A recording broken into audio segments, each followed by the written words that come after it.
right, ladies and gentlemen, thank you very much and welcome to the channel, Empowerment Center Communications with Tamba. I'm your host, Tamba Nobatana.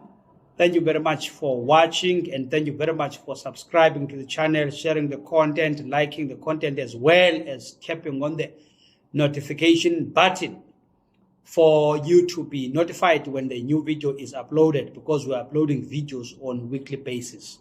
Thank you so much. Thank you so much. Thank you so much. This channel, remember that we're dealing with content in different chapters. So we're doing chapter 1. We're still in chapter 1, which is job seeking and application process.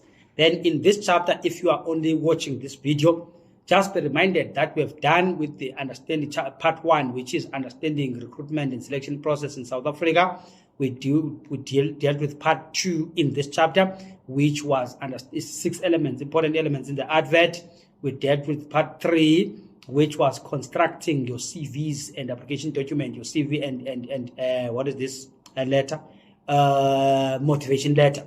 We dealt with part 4, which was actually preparing for interviews, whether virtual or physical. Then we dealt with questions as well, questions and answers that are normally asked in these interviews, right? So we're dealing with part 5 now of chapter 1. It's part 5 of chapter 1. If you like it, you can say 1.5, right? If you like it, but it's part 5 of chapter 1. So chapter is actually job seeking and application process. Then it's composed of these elements that I've listed above. So this episode is actually dealing with the vetting, right? And what is called the impact of social media in your application process. Okay, let's start with the vetting. Okay, let's start with the vetting. If you go on internet, you and Google, you will get an article which was published on the 23rd of August 2023. 23rd of August 2023. An article was published in social media, in everywhere, in internet, everywhere, about 6 emergency medical service staff that were arrested in Eastern Cape for having submitted fraudulent matric certificates. Okay, it's there. Check the article. It's there. It's public. It's public knowledge. It's not a story that is being made up. So those colleagues, those officials were actually arrested by Hawks. And the case, what is the case? As it is written there, is actually the submission of the fraudulent matric certificates when they were applying for those jobs. They got into the system, they were employed, and an investigation was done, and to find out those matric certificates were fraudulent, and they were arrested. Can you see? Because what happened, people, when you apply, okay, you have to be very, very, very much honest.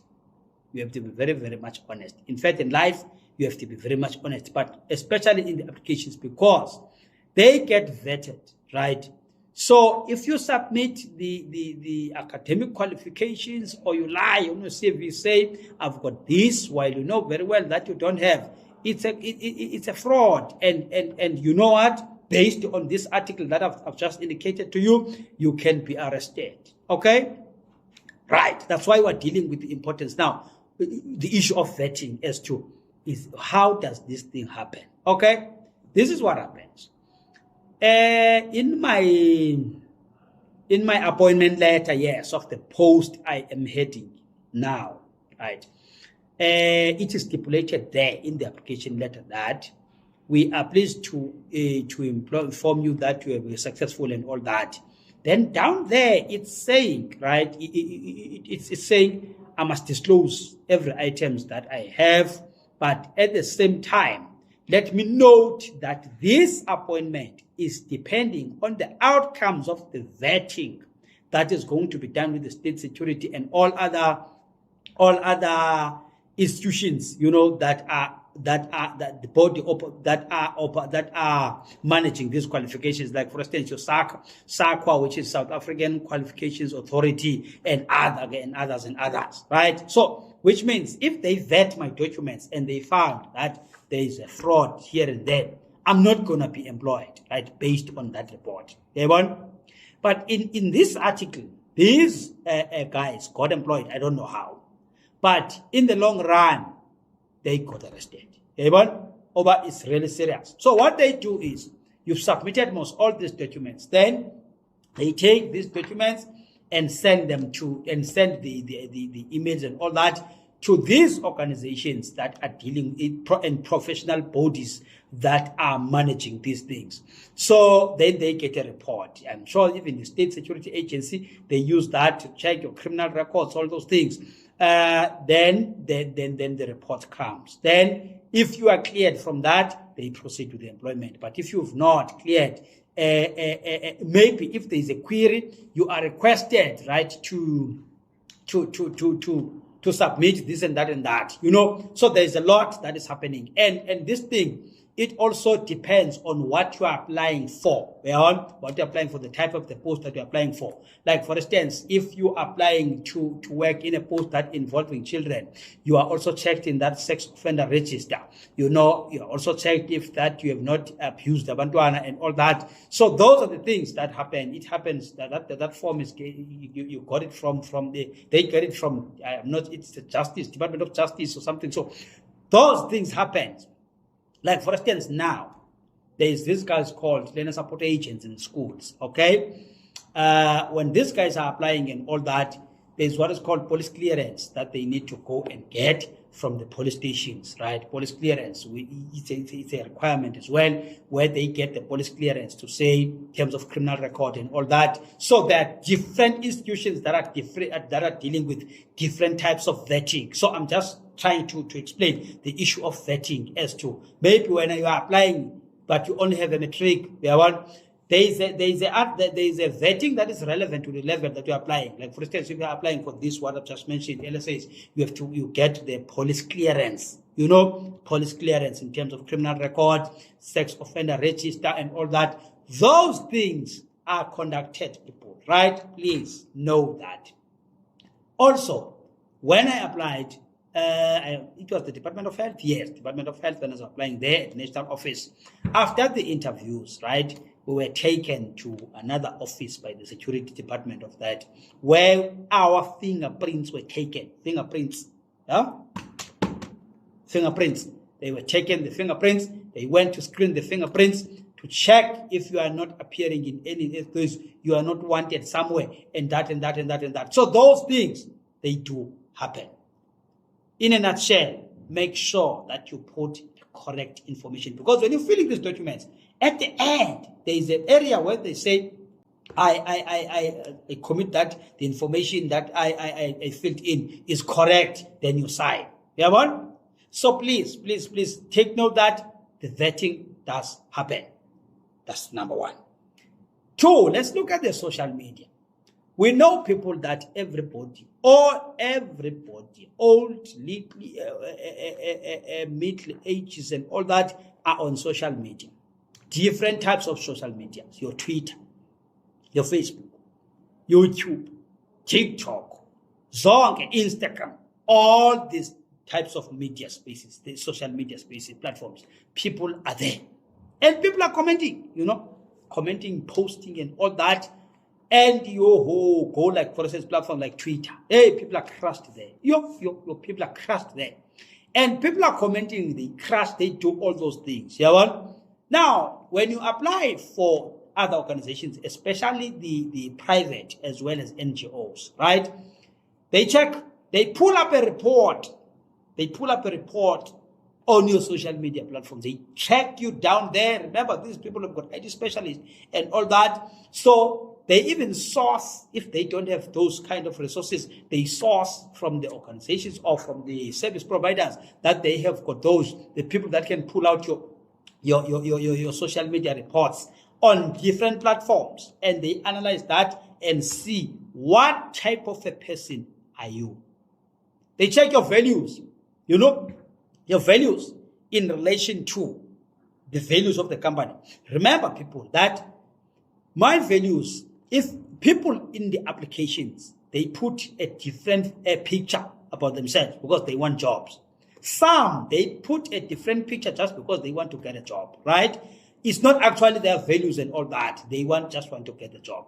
But in social media, you are not applying for any job. You are commenting as you. We are fiery, we are fiery, we are fiery, we are fiery, we are on fire. You know, and how you conduct on social media also says a lot about your values. You know, like for instance, you are. No, let me not make examples. Let me just stop there, because I don't want to be seen as a person who is actually controlling people to behave this way and behave that way. No. I'm just saying, in the social media, note the way you are commenting and you are posting, right, on the issues that are actually happening there. Because in other applications, they pull those reports and analyze and come to a conclusion that this person is not what we are looking for, based on what you are posting or commenting on social media. Amen? Without you having said, also without you knowing that this is the report they pulled out and all that. Amen? So those are the things that happens, people. So watch how are you using your social media. Use your social media to your advantage. Use your social media to enhance yourself, to actually take you from one point to another. Because if they pull a report from the social media and they see that, hey, this person, no man, this is the type of person we need. So there are people who got jobs without even applying, but because they were very much popular on social media for a particular view, a constructive view, of course. Then the organization, they see that this one, we want it in our organization. Then they headhunt those people and put them, instead of putting an advert elsewhere, everywhere for people to apply and all that. So those things do happen. Please note what you are posting on social media. I'm not saying what to post and what not to post. No, I'm just saying note what you are posting on social media and make sure that you post the things that will put you at an advantage of the opportunities that will come across. Thank you, and thank you. And now, this video was actually the last video of the chapter 1, right? Of the chapter 1. So which was job seeking and application process. Now we are going to do chapter 2, right? Chapter 1 stops here, because now we've started US2 from the beginning right up to here, the whole job seeking and application process. We believe now that at least you have applied, you went to interviews, you are called, everything went well. You have now received a call to say, congratulations, you have been nominated, you have been appointed, right? You were successful in the interviews. Now, that takes us to chapter 2. Chapter 2 is now a work preparation program. As to, you are no longer applying now, but you're going to be starting working. You've never worked, maybe you've never worked in this environment. What are the issues? What are the areas that you need to look for? 1, we are dealing with the issue. Part 1, salary negotiations. 2, we are dealing with contract, the issues that you need to check on the contract. 3, we're also dealing with the 10 things that you need to know. 10 things that you need to know that you can do in your first 30 days, okay? So that will be chapter 2 of our program. So please keep on watching, keep on sharing, keep on subscribing, keep on encouraging others to subscribe in the channel. And please keep on commenting and sending us the questions and other topics that you would like us to deal with, even if they're outside of this topic. We'll be able to get information and produce a video on that. Thank you, and thank you.